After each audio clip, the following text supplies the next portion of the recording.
Hey everyone, welcome back to our channel app tutorial. On today's video, I'm going to show you how to like someone back on Muzz. It's very quick and easy, so let's get started. First, open the Muzz app on your phone. If you don't have the app yet, you can get it from Apple App Store or the Google Play Store. Once you do that, sign in into your Muzz account.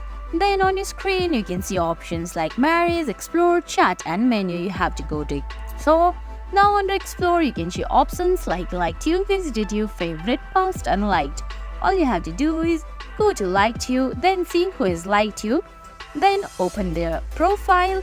Now all you have to do is find that heart option at the bottom right corner. Just tap on it and there you go. Now you have liked back them.